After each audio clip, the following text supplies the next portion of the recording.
S3 Keperawatan dari Fakultas Keperawatan Universitas Pembangunan Indonesia. Di sini saya akan menjelaskan sedikit tentang kode etik keperawatan. Definisi kode etik. Kode etik adalah pernyataan standar profesional yang digunakan sebagai pedoman perilaku dan menjadi kerangka kerja untuk membuat keputusan. Aturan yang berlaku untuk seorang perawat Indonesia dalam melaksanakan tugas atau fungsi keperawat adalah Kode Etik Perawat Nasional Indonesia, di mana seorang perawat selalu berpegang teguh terhadap kode etik, sehingga kejadian pelanggaran etik dapat dihindarkan. B. Tujuan kode etik. Yang pertama, merupakan dasar dalam mengatur hubungan antara perawat, klien atau pasien, teman sebaya, masyarakat, dan unsur profesi, baik dalam profesi keperawatan maupun dengan profesi lain di luar profesi keperawatan. Yang kedua, merupakan standar untuk mengatasi masalah yang dilakukan oleh praktisi keperawatan yang tidak mengindahkan dedikasi moral dalam pelaksanaan tugasnya. Yang ketiga, untuk mendukung profesi perawat yang dalam menjalankan tugasnya diperlakukan secara tidak adil oleh institusi maupun masyarakat.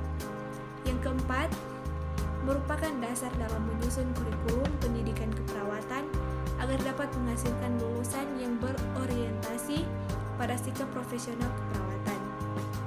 Yang kelima, untuk memberikan pemahaman kepada masyarakat pengguna jasa pelayanan perawatan akan pentingnya sikap profesional dalam melaksanakan tugas praktek keperawatan.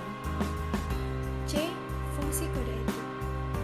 Kode etik keperawatan yang berlaku berfungsi sebagai landasan bagi status profesional dengan cara sebagai berikut.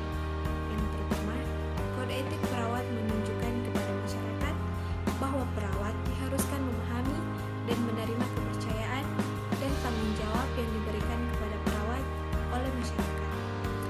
Yang kedua, kode etik menjadi pedoman bagi perawat untuk berperilaku dan menjalin hubungan keprofesian sebagai landasan dalam penerapan praktek etika. Yang ketiga, kode etik perawat menetapkan hubungan-hubungan profesional yang harus dipatuhi, yaitu hubungan perawat dengan pasien atau klien sebagai advokator, perawat dengan tenaga profesional kesehatan lain sebagai teman sejawat, dengan profesi keperawatan sebagai seorang kontributor, dan dengan masyarakat sebagai perwakilan dari asuhan kesehatan. Yang keempat, kode etika perawat memberikan sarana pengaturan diri sebagai profesi. D. Kode etik keperawatan Indonesia. Kode etik adalah pernyataan standar profesional yang digunakan sebagai pedoman perilaku dan menjadi kerangka kerja untuk membuat keputusan. Aturan yang berlaku untuk seorang perawat Indonesia dalam melaksanakan tugas atau fungsi perawat adalah Kode Etik Perawat Nasional Indonesia, di mana seorang perawat selalu berpegang teguh terhadap kode etik sehingga kejadian